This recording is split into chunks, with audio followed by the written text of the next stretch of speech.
Hello there, how's it going? Great. Nice to see you, Sean. And whereabouts in the world are you? Well, from my accent, you can tell that I'm Scottish. I moved to Ireland in '98, and then just recently moved to England, just outside of London, just after retired at the end of '98. Oh, Sorry, 2018. fantastic. Well, a huge thank you for being with us. I am just outside of London as well, over here in Guildford. Ah, My neighbour just knocked on my door and said he's run out of petrol and the whole town has run out of petrol. Is it the same where you're at? it certainly is. It's quite annoying, these huge queues at the petrol stations, but hey ho, that's the times we live in. Indeed, it is. So, are you okay then to introduce yourself to the viewers and say what a forensic pathologist actually does? Hmm. Well, I'm one of these dark people who live in a world of death, as you said. That's the only thing I know. I don't know anything about anything else. So, although I'm a doctor, I've never seen a living patient in 40 years. So, I'm not very good with the living. Um, I became a pathologist shortly after I graduated in medicine, and then I went to the dark side and discovered forensic pathology, which is dealing with the death. And after about 13 years in Glasgow, I then was offered a post over in Ireland. And since then, I've been dealing solely with suspicious deaths and murders. So, what attracted you to this profession? I mean, I'm sure when you were a kid, you weren't thinking, hey, I'm going to be a forensic pathologist when I grow up. I don't think anybody even knew what a forensic pathologist was in those days. I certainly didn't. I came across it just by chance.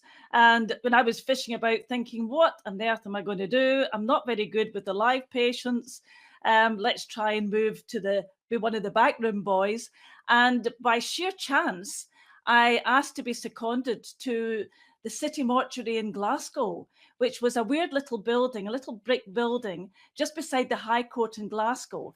And nobody ever knew what went on behind those doors, and I didn't know. But when I opened those doors, I found a world that just, I realized that that's where I wanted to be. I'd found my tribe at long last. I thought, this is where I fit in.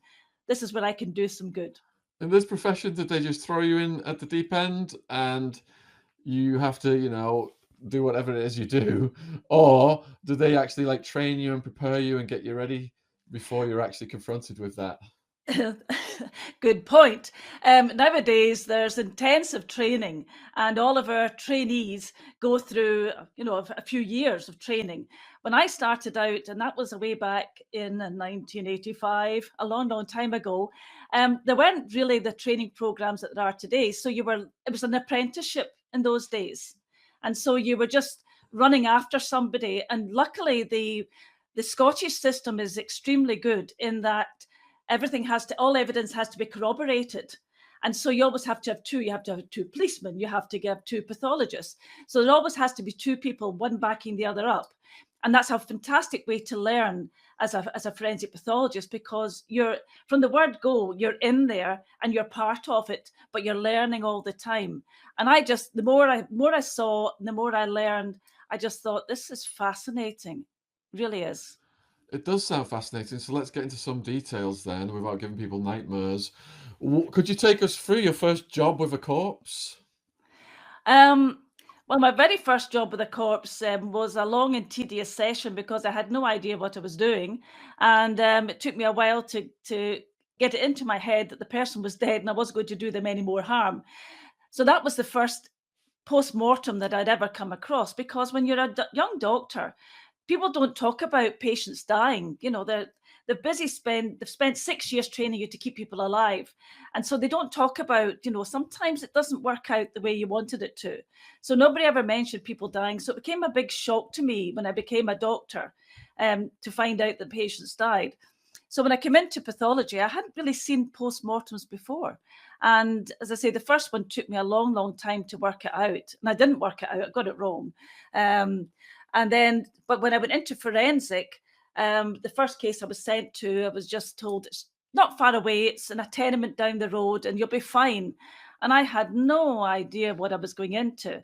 And I was lucky in that it was something straightforward. It was a drug related death, and thankfully it didn't turn out to be anything that I could have messed up when I didn't know very much what I was doing.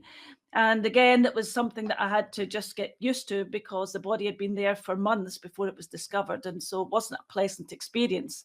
But you just have to sort of just say, well, this is what I've signed up for. Let's get on with it.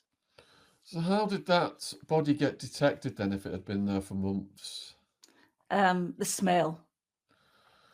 So did you have to go in with special precautions then for your nose, like some kind of... In those days, you didn't have anything. I mean, we see us going into crime scenes now, and we have the white suits on, we have masks on, you have the gloves and the boots and things. In those days, they would tell you, don't touch anything, don't upset anybody. So you kept your hands in your pockets so you didn't touch anything and leave any fingerprints behind. And you just hoped you didn't stand in anything nasty because, that was the way it was. And going into something like that, the smell lingers, and it pervades your clothing, so wasn't pleasant in those days. So if it's been there for months then, like you often see on TV where people show up and there's been a corpse there for a long time and there's flies and maggots and Hmm. is that realistic? Unfortunately, yes. Very realistic. And when you went home that night, did you think, this is the career I definitely want, or were you having reservations? No, I just thought, oh, this is definitely what I want to do.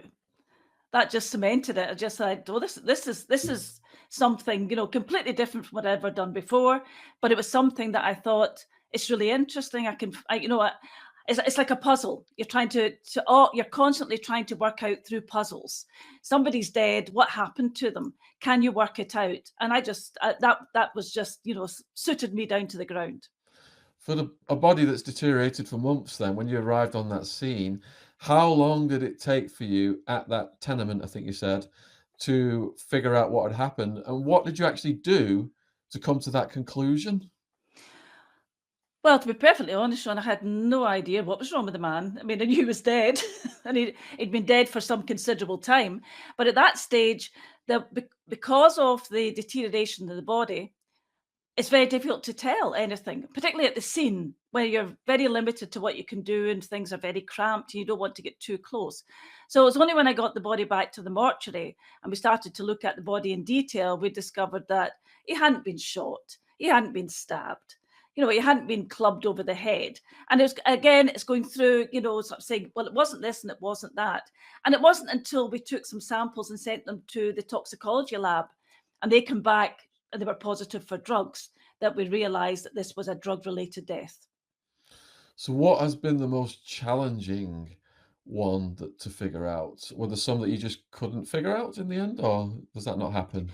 There's ones that take a long while, and it's usually because there's either been attempts to um, conceal the body or to we've seen many dismembered bodies, or it's just sometimes quite difficult to understand what's going on. And particularly when you're dealing with a body that's been decomposing, it can sometimes be problematic.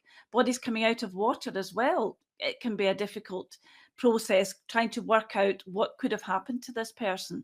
So it's not as simple and straightforward. The majority are simple and straightforward, but every so often you come across something that just takes that little bit more thought, and you have to make sure that you're thorough and you don't miss anything, and you go through all the procedures.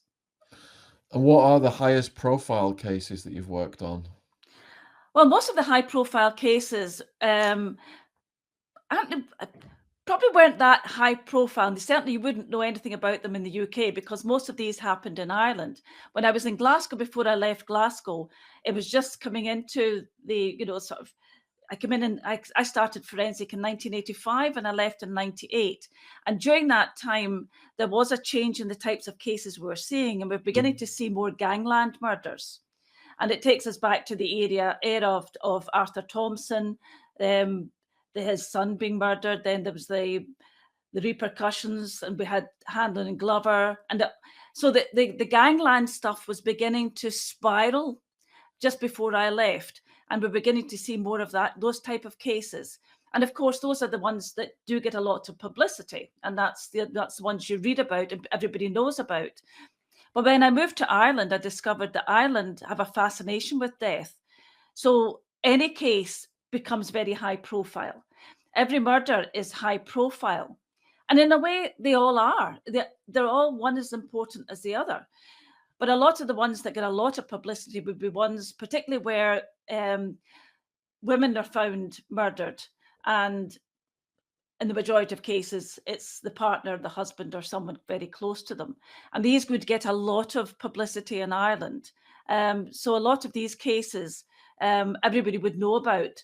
And when I was writing my book, I was writing for Ireland because nobody in the UK knows who I am.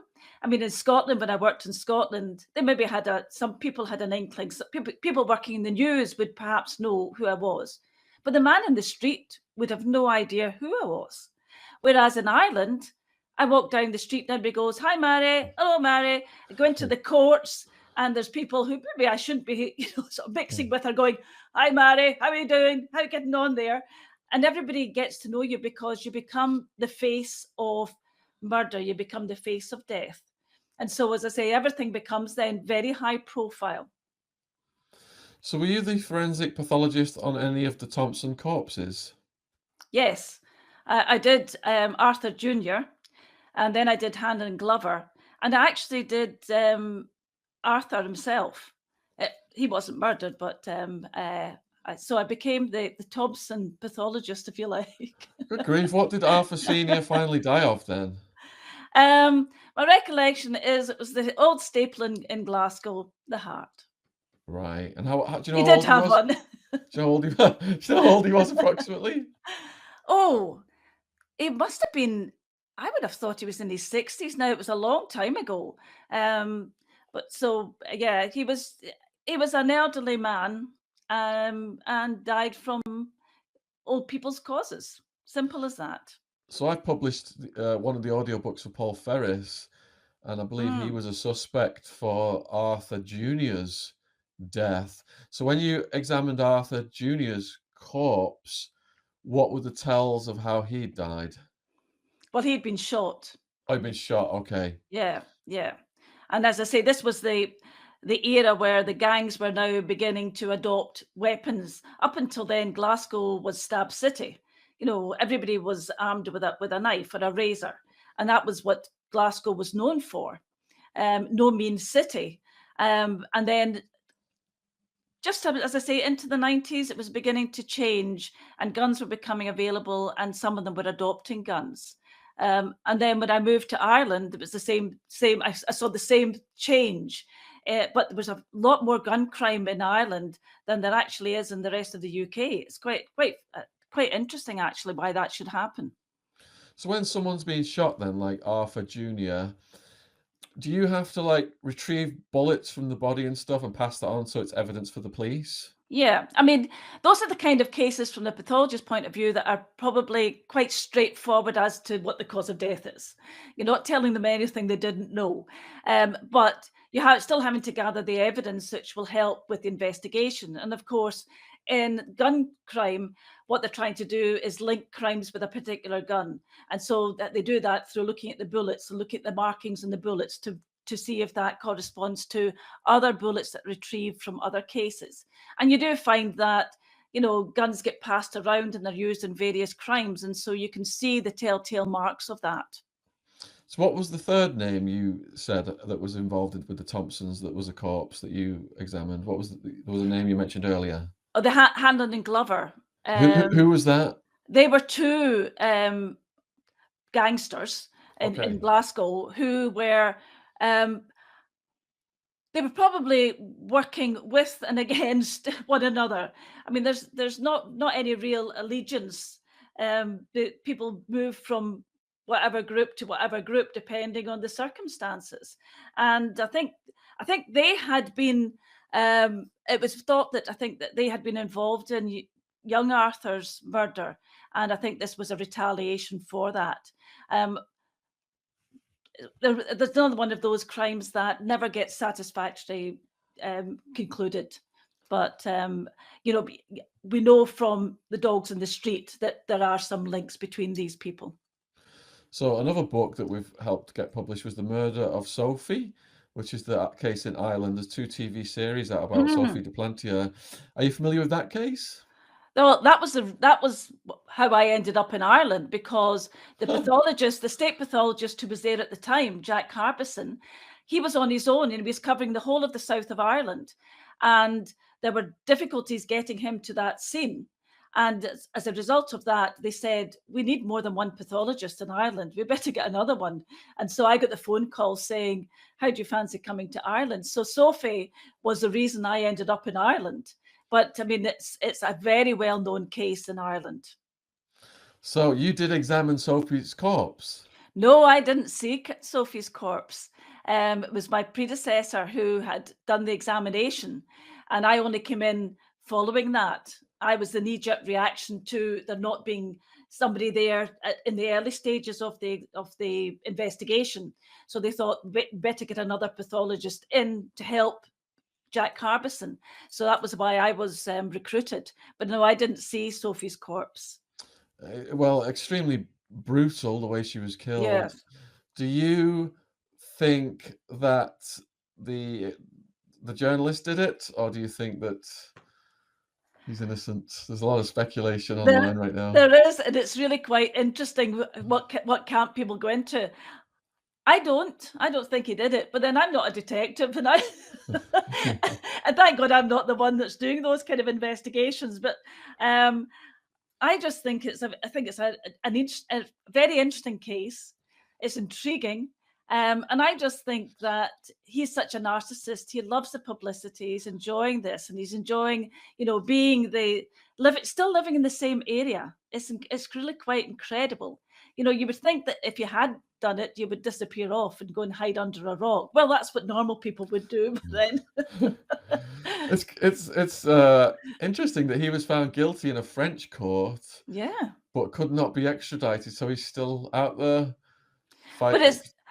But the worrying thing is when you hear about the French courts. I mean, I've watched some of them. I was involved with the Jim Sheridan his program, and it was quite interesting when you heard her ex-husband talking about, well, despite there being no evidence, we would still find him guilty. And I think, oh my God, I know we complain about our justice system, but at least we try and get some evidence before we convict somebody.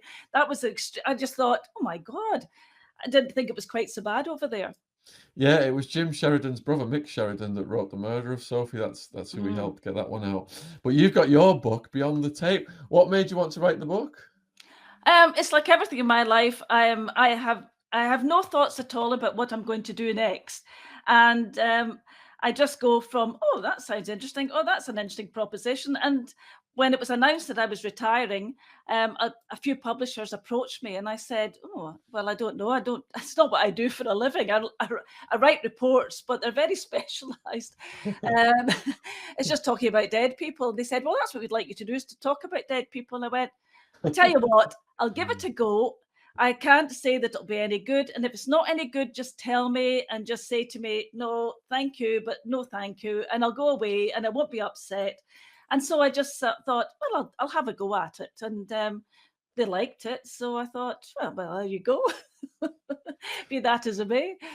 And how's it doing?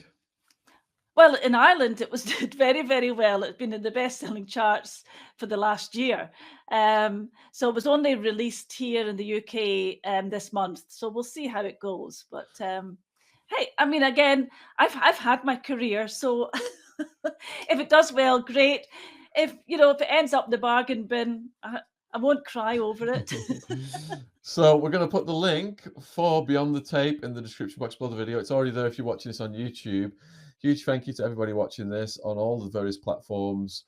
I've put a question out now to the viewers to see if they've got any questions for you. We've got 5 minutes left. All right, so Ray J on YouTube has asked, what is your worst case experience in Glasgow? And for anyone watching this on any of the platforms, if you put a question below the video, it will come up on my software, and we'll if there's time, we will try and get that answered. I mean, the worst case experience in Glasgow was George Hall. It was a man who had been murdered, but it took us a long time to work that one out. He was found in the sewage works in Bothwell. He'll know where that is. It's just outside of Glasgow, and we had no idea. We did suss that because the body was found in sewage works, that was probably something had gone wrong. This wasn't just a natural causes killing over with a heart attack. But it took us a long time to work it out. And it was a very intriguing one because eventually we discovered that he probably had been shot.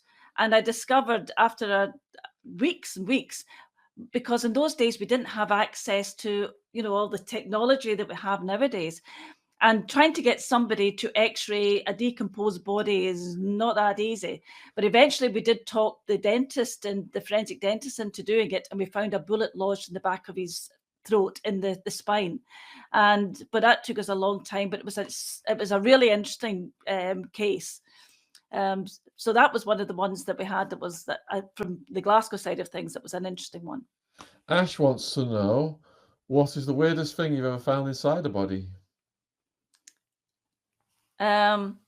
I suppose it was the guy who had his penis chopped off and it was stuffed down his throat. I suppose that's weird. What was the circumstances of that?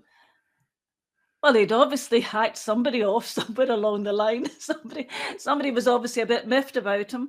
I don't think we ever got anybody for that one, but yeah, that was wasn't. Put it this way, his anatomy had been rearranged, and that's slightly unusual. Oh, I'm crossing my legs at the. Which city was that in? Was that Glasgow? That was back in Glasgow. JD on YouTube has asked whether you have nightmares. Not about work, maybe about other things, but no, no. You have to be able to just compartmentalize that. That's work life. That's my profession, and I can just at night switch off, come home, and I'm just like everybody else. So you can't let it get to you. Jay on YouTube has asked, do you ever let your emotions for our victims? I think she's on about the emotional floodgates opening for the victims. Yeah, you can't do that either, and you learn that very early on. You've got to, the family are there to grieve, not me. I'm there to try and find out what happened to this person, and if you let your emotions get in the way, then you're not doing the best job. So you learn, again, it's something that you learn very, very early on. I only did it once when I was dealing with it was two babies had died, and this was when I was in my training, and it was two cot deaths, twins. And when I saw these poor wee mites lying there, I was in floods of tears, and the parents were in floods of tears. And my colleague just took me aside and said, Mary, you're not helping the situation at all. It's very sad, but you don't know them. And I went, no, neither I do, right? Fair enough. So lesson learned. And so after that, I just thought, no, time for emotion is afterwards. And sometimes when you meet families months afterwards or even years afterwards, and they're telling you what had happened to their families as a result of a death, then I can sometimes let my emotions get out of it and sympathize and empathize with them. But up until then, focused, get on with it. I've got something to do. I'm here to try and help you. I'm speaking for the dead, and that's all I'm there to do. Tons of questions are coming in, but we've only got 1 minute left. So can you give me just like really short answers for these? Are there many women pathologists? There are. Nowadays, it's more common that women are coming into forensic pathologists than men. Do you believe in ghosts? That's a good question. I'm not sure. I'm keeping, I think is there something after death? Well, let's hope so. And are you going to write any more books? I'm in the process of writing another book at the moment. All right, great. We are bang on 6:30 UK. So huge thank you to Dr. Marie Cassidy for coming on. Links to her book and socials are in the description box below this video.